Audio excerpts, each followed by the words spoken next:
Welcome back to Hidden Business Risk, where the small, reasonable choices that creep into the daily grind get called out before they become expensive. I'm Dan Butler. Today, single-person dependencies, those quiet, single points of failure sitting inside your org that only show up when it's already too late.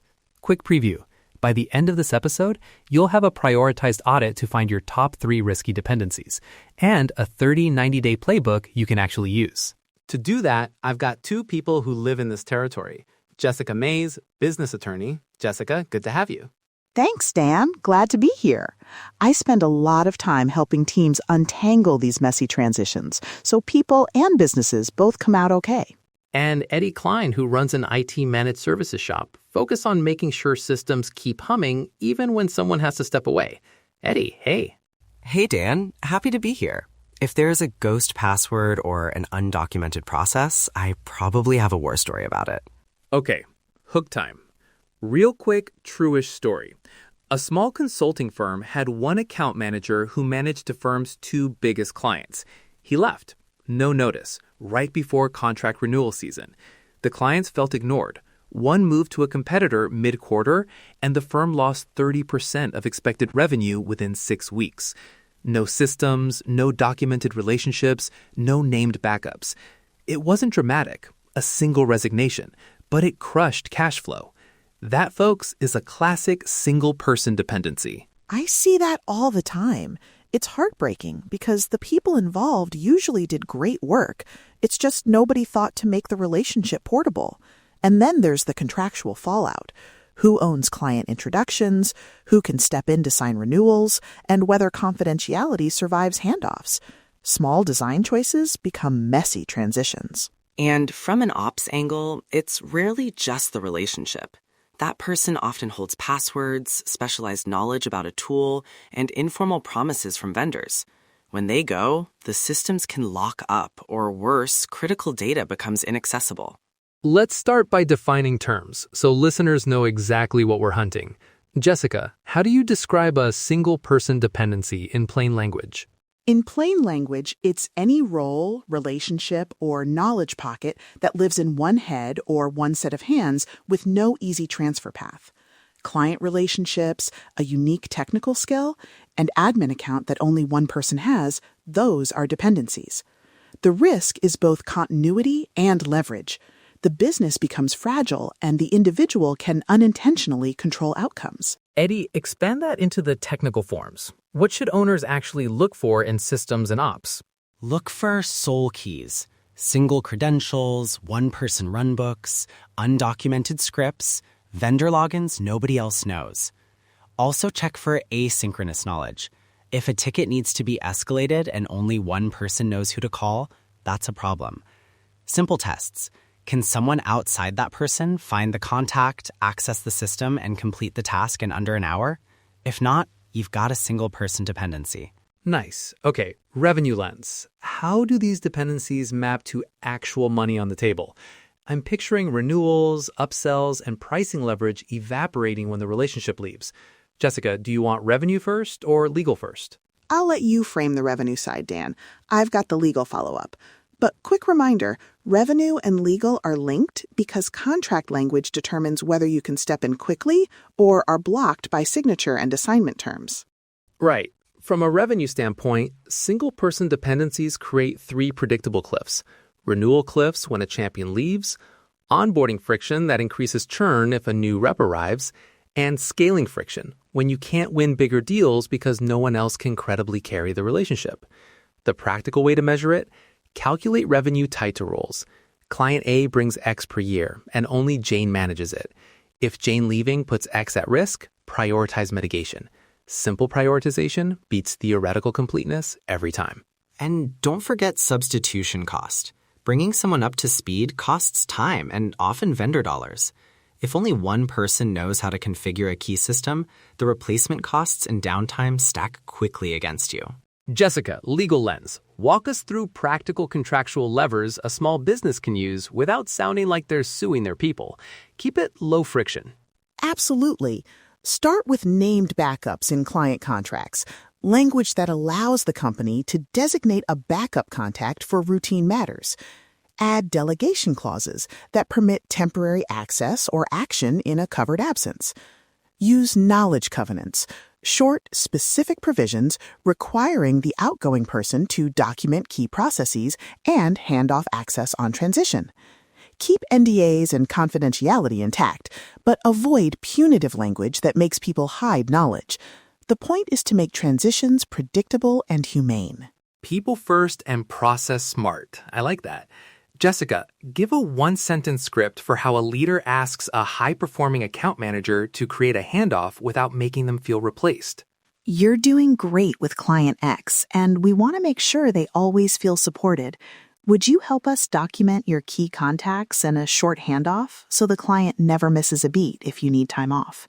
It's respectful, frames it as client care, and asks for help rather than replacing someone. Perfect. Simple, non-threatening. Eddie, on the tech side, what's the minimum a small firm should do this week to stop credentials and runbooks from being single-person problems? 3 quick wins. First, adopt a credential vault so passwords and keys aren't only in someone's head or sticky notes. Second, create one-page runbooks for the top 5 critical tasks: how to restore a backup, who to call for vendor access, how to onboard a client service in a pinch. Third, enable access rotation and multi-factor authentication so access isn't tied to a single device or memory. All of those are low cost and can be done in days, not months. Good. Now let's move to panel triage. How do you pick which single-person dependencies to fix first when you can't do everything? Jessica, what's your ranking framework? I use a simple 3-factor framework: revenue impact, customer impact, and replaceability. Score each potential dependency high or low on those factors. A high revenue impact, high customer impact, and low replaceability is top priority. If the dependency affects revenue and customers and only the person knows it, it becomes an immediate mitigation target. Add a 4th practical check: time to replace.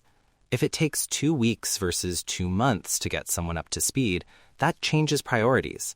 Anything that turns into multi-week outages gets bumped up. So score using revenue, customer impact, replaceability, and time to replace.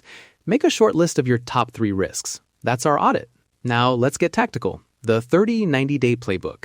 Jessica, give us the legal checkpoints to include in day 30 and day 90.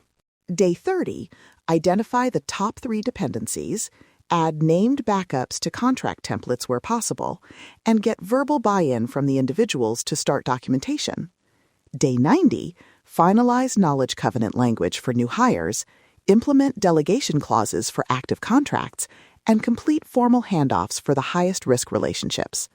All of this can be staged so you're not rewriting every agreement at once. Eddie, what are the operational tasks for 30 and 90 days that match Jessica's legal items?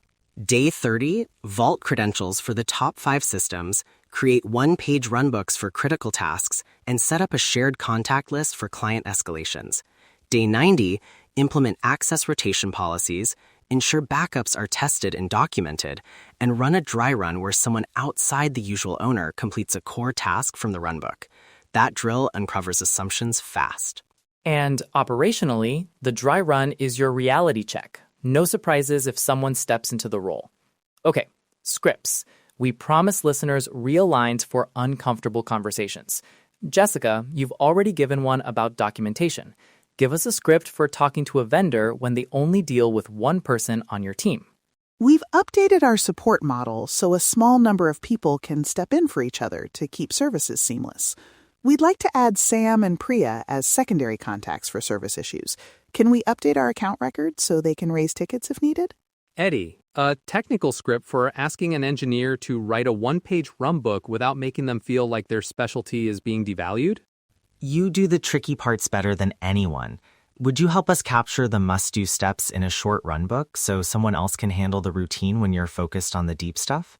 We want you solving hard problems, not answering routine tickets. That respects expertise and keeps them in the driver's seat. Great scripts. Now, rapid scenarios. We'll run the playbook against 3 listener situations so people can see how to apply it. Scenario 1, solo founder who does sales, operations, and accounting. Jessica, what does the founder do in the first 30 days? For a solo founder, day 1, identify the 3 tasks only you do that would stop the business if you were unavailable.